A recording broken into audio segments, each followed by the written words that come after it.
No són prou les renovacions de convenis que ja tenia subscrit l'Ajuntament amb entitats des de feia anys. No val que s'incrementen algunes partides en un percentatge que és irrisori donada la magnitud de la tragèdia. Els xiquets i xiquetes valencianes són pobres i passen fam. Sembla increïble, no? Segons l'informe presentat no fa més de 15 dies, Desarrollo Humano y Pobreza en España y sus comunidades autónomas, elaborat per l'IBIE, Institut Valencià d'Investigacions Econòmiques i la Fundació Bancaixa, la pobresa ha augmentat un 18% al País Valencià i, lamentablement, un poc més a la ciutat de València. Així, l'augment de la pobresa és el doble de la mitjana de l'Estat, on ha crescut un 8%, que ja és molt, doncs així el 18%. Som els penúltims. Així, i sempre segons els experts, tenim problemes molt seriosos. En part, conseqüència d'una equivocada política en la despesa i d'un mal sistema de finançament. I en aquest Ajuntament s'incrementa per l'insuficient zel a l'hora de reclamar a altres administracions i també a empreses de qui per negligència hem deixat de cobrar diversos centenars de milers d'euros. Es veu que en sobren. Segons Càritas, en el seu darrer informe bimensual de 2013 corresponent a la ciutat de València, el 35% de les persones ateses per ells són menors de 16 anys. És a dir, els nostres xiquets i xiquetes menors, els de la ciutat més moderna d'Europa, on es celebra el Premi de la Fórmula 1, on el senyor Calatrava ha fet el seu catàleg de desastres, que ens ha costat una fortuna i que en algun cas sembla ser que hem pagat en Suïssa, així on una competició de vela feu que aquesta ciutat fera una potentíssima inversió en un port que uns pocs anys després està morint-se d'abandonament, així on reclamem ser subseu olímpica per a unes Olimpiades al 2020, així els nostres xiquets passen fam. Alguns només mengen una vegada al dia i és a l'escola. Què passarà ara la setmana que ve, que ja no hi haurà menjador escolar? Què s'ha previst? Més d'un 5,5% de les llars de la nostra ciutat no tenen cap tipus d'ingrés. Un 44% de les persones que estan apuntades al Servef no cobra cap pensió. Cada dia augmenten les cues al banc d'aliments, a Casa Caritat, als centres municipals de serveis socials. A Càritas, el 86% de les ajudes repartides eren en alimentació, bé via Economatx, de repartiment d'aliments o bé alimentació infantil. Però això no va més enllà de la caritat. Per a quan la justícia social?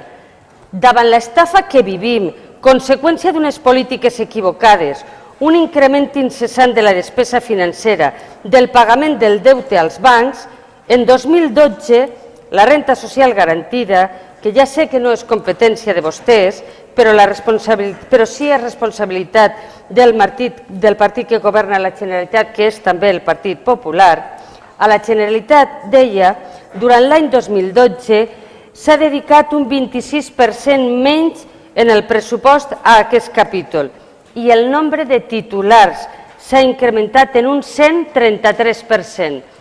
Baixa el pressupost un 26%, s'incrementa la demanda un 133%. Imaginen vostès quina serà la quantia i quines les necessitats que es podran satisfer. El 34% de les persones afectades per la pobresa són menors de 16 anys.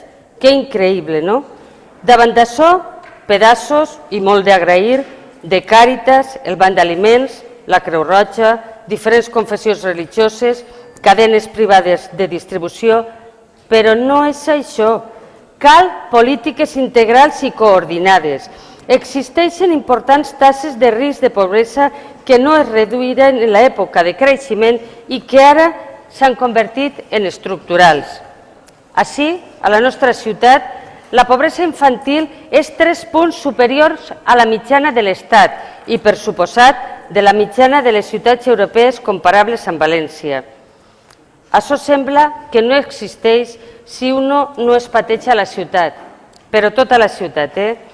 Visitar un centre on el 100% de l'alumnat prové de l'exclusió social, on aproximadament entre un 25 i un 30% viuen en xaboles, vaig acabant, senyora alcaldessa, i per tant la garantia del menjar només està garantit en l'escola, és realment dramàtic. Quin és el perfil? Després continuaré explicant-los quin és aquest perfil. Anem a veure, senyor Albert, vaig a per davant que jo no tinc el monopoli de res i que sóc conscient que aquest Ajuntament dedica recursos a aquest menester. Però el problema és que en la situació de crisi en la que estem no n'hi ha prou, no ho dic jo. Ahir, Casa Caridad teme una llegada masiva de menores el lunes por el cierre de comedores escolares. No podem esperar a posar la solució a que arriben les persones. En aquests moments ja sabem que hi ha criatures que no tenen la beca de menjador escolar perquè el menjador escolar, la beca, cobreix el 70% del cost del servei. Ja sabem que hi ha persones que no podran anar en el mes de juny, ni en juliol, ni en agost, ni òbviament en setembre.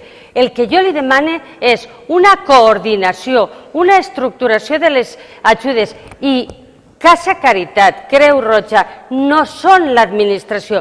No podem nosaltres, com a administració, fer deixadesa de la nostra responsabilitat en altres organitzacions.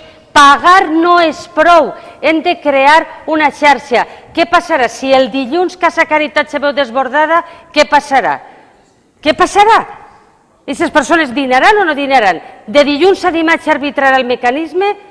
És a dir, el que jo li plantege, i no me dolen prendes en reconèixer la voluntat i la possibilitat de diàleg que sempre he tingut en vostè com a regidora de l'àrea, el que vinc així a dir és que no n'hi ha prou, és que la situació és tan tràgica que va requerir, malauradament, solucions extraordinàries, que vostès habiliten 900.000 euros ara darrerament. Bueno, no és que me parega bé, trobo que és el que s'ha de fer, però el que jo li dic és que no hi ha una estructura. Vostè podem enganyar-se en les declaracions de la premsa dia. No hi haurà cap xiquet que no dinarà perquè els centres municipals de serveis socials se'n faran càrrec. Però tu parles amb els directors dels centres municipals i diuen, si me venen a mi, jo no sé què he de fer. Per tant, no, perquè si tu desvia-los a Casa Caridad, al menjador de Santa Cruz de Tenerife, a la Creu Roja, però això ja està funcionant i té uns recursos limitats. És a dir, ara hi haurà que... Senyor Albert, m'agradaria, i davant de públic ho dic, que si no hi ha necessitats, en el ple del mes de juliol reconeixeré que m'he enganyat, però malauradament crec que no vaig enganyar-me. Moltes gràcies.